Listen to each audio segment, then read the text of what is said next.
Yo, we got to be honest, man. Colorado football team survives North Dakota State. To all you trolls who love trolling me and thought I was absolutely out my mind, hang on.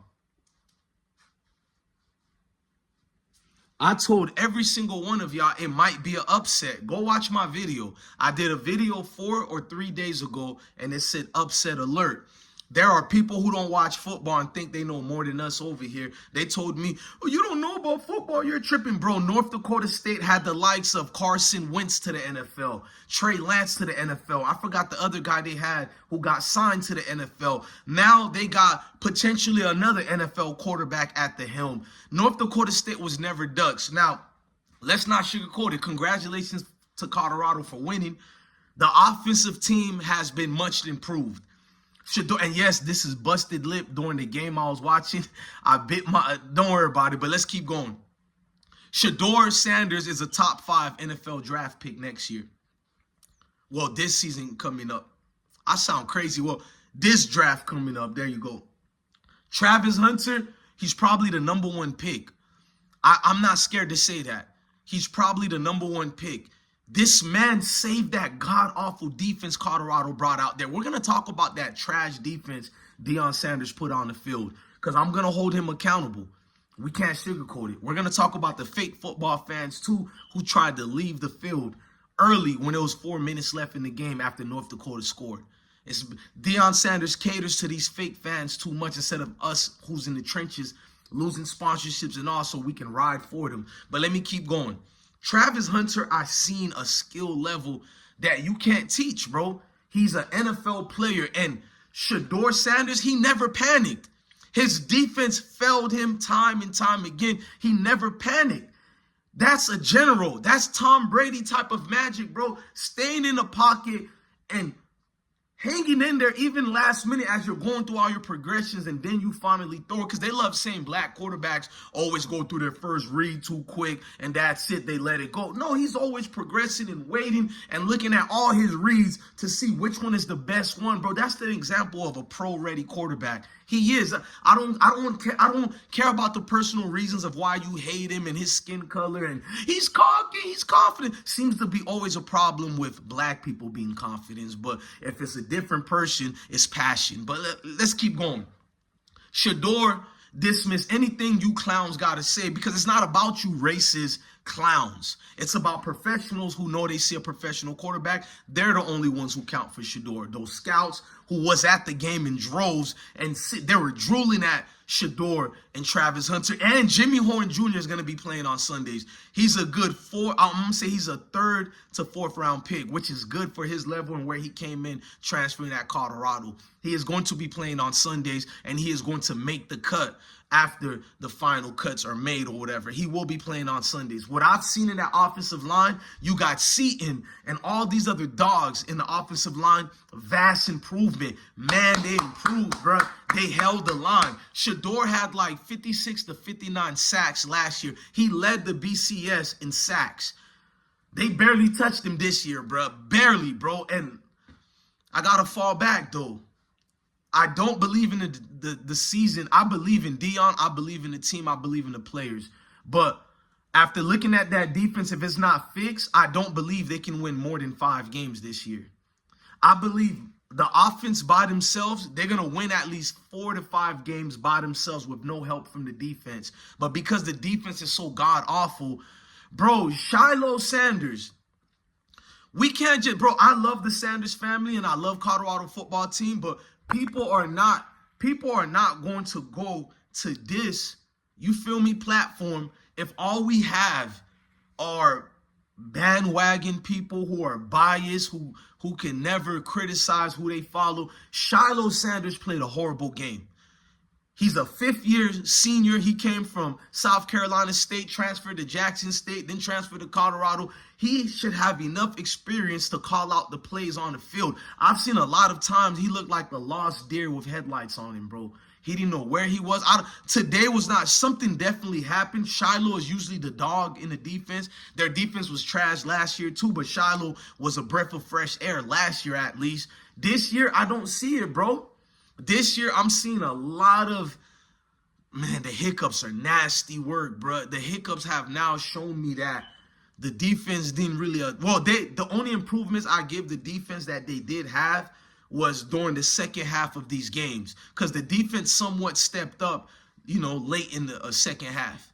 Which last year they started a little bit good in the first half and they give up completely in third and fourth quarter. That's what they were known for. In the third, and don't worry about their defense. In the third and fourth, they were too tired or unskilled enough to play. But this year, they look like they noticed we can't lose to North Dakota State. So they stepped up. But the problem is, even while stepping up, they still were inconsistent, bro. Bro, North Dakota had a chance to win the game with 5 seconds left, and they lost. But the Hail Mary they threw, the receiver still ended up catching the ball, just to show you how the night was going for that secondary. The offensive line, the defensive line got to the quarterback a couple of times. But if you're being contained, if your defensive line dogs are being contained by smaller linemen such as North Dakota State, Houston, we have a problem. And North Dakota State is not a sorry team. They're great, but Houston, we have a problem. And then the secondary, my gosh, if it wasn't for Travis Hunter, it would have been 500 yards by North Dakota quarterback. Even the backup quarterback came in momentarily, and he was throwing darts. Even ran for, I think, 15 yards on one play. I mean, it's horrendous, bruh. I'm not seeing anybody talking to each other, calling play. Like I said, Travis Hunter was the only positive thing about the defense. The offense, they all did good on offense. Everybody on the line, multiple receivers. Charlie Offerdahl. Let's talk about the running backs. You got the freshman Miller. They let him experiment in there and get a couple of handoffs. But the ones who had to carry the rock the most was Ohio State transfer Hayden, and you got Charlie Offerdahl, the walk-on, who definitely comes through. Like when you got a 3rd-and-1 situation in a 3rd and 4, some people think to go with the bigger backs for that. No, man, Charlie Offerdahl does it every time. You give him the ball during the 3rd-and-1 and 3rd-and-2, he finds a way to squeeze between those gaps of the offensive line, and he gets through. He navigates and finds the first down. Charlie Offerdahl I'm not going to say saved them, but he was crucial too, bro. He should have a personal video that I make about him, because I was proud of him, bro. Walk on to getting a scholarship. Your mom and dad raised a fine hell of a player. And I can't say the same for some of these defensive players, not being raised, but as far as their skill level. Because you get to see if your players have that dog in them or not. And sometimes it's not about the dogs. It's just, do you know how to play this position? Granted, Colorado defense might have dogs in them, but you just might not be skilled for that position. It just is what it is. And I've come to the conclusion some of these players are not skilled enough for that position. The only way they can prove me wrong is next week being a completely different team. I understand this is the first week. You guys are going to make excuses and say, well, they need to gel in his chemistry. Granted, you are correct. They got like 46 transfers there. You are correct, but here's the problem. There were plays that had nothing to do about gelling the right way together. These were high school type plays where you should have known what position to be as far as your assignments. They didn't, bro. That scares me, bro. I'm not talking about chemistry and gelling. They're probably cool as hell, and it does take time to have chemistry. But on the field, the X's and O's, you were taught this since Pop Warner football. That's what I'm talking about. I didn't see that I don't even want to say getting acclimated and all that. I just didn't see regular playing football. I didn't see it for the defense. The defense scares the hell out of me. The season is in trouble without this defense, and I seen that. Now let's talk about something that needs to be talked about. Deion Sanders, you're a good coach. You're a good guy.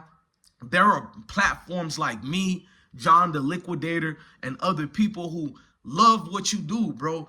And I'm just letting you know, Deion, you give hella love to too much fake people around you. There are content creators who are also black, white. It's not even about race, because it's many of them you give love to. These people don't even watch the games. They don't support you on their platform. They don't speak about it. Got to be a major game you're playing for them to dick ride your situation. Factual. They don't come out and about to call out the naysayers who, like Sean Keeler. Come on, Deion, bro. Where's my props for that, Sean? About Sean Keeler. I was like the only vocal one calling out Sean Keeler on multiple videos, and then you finally had enough of him and you banned him. Stephen A. Smith embarrassed you in front of the world, and I guess he's supposed to be your friend, but he defends Sean Keeler, and He's not even bringing up the racist articles Sean Keeler's been doing on you, like flat out racist articles that got nothing to do with professionalism.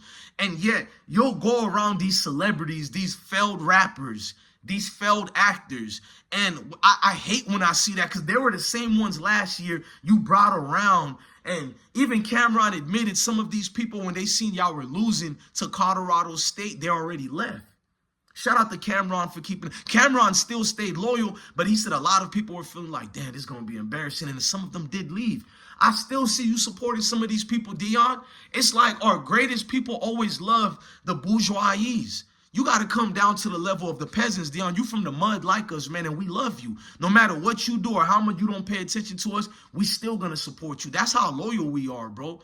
But I'm just saying, bro, it's like 5 of us going hard in the paint for you, bro. Since last year, I went hard in the paint. This year, even when you was at Jackson State and all them other HBCU schools and students came at you.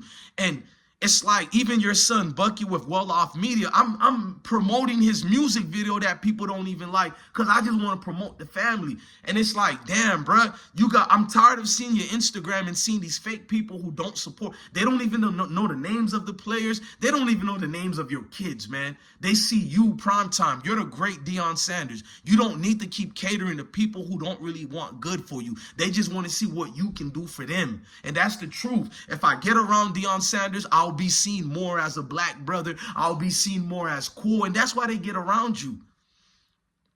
It's just, I see a lot that's going on that you might not see, or maybe you do, and y'all pretend not to know. But the game wasn't even over yet, and those fans in Colorado were getting up and leaving. Y'all from Colorado. You feel me? Like, how y'all let a bandwagon supporter like me, who only started loving Colorado because of Deion, and I've always admitted that, but I flat out support Colorado.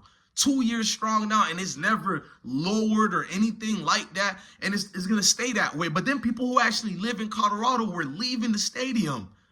They were so disgusted. How the nerves they get to be disgusted when your university wasn't talked about damn near 2 decades. You guys won 1 game prior to Deion Sanders coming there. You only had 1 winning season in the last 20 years.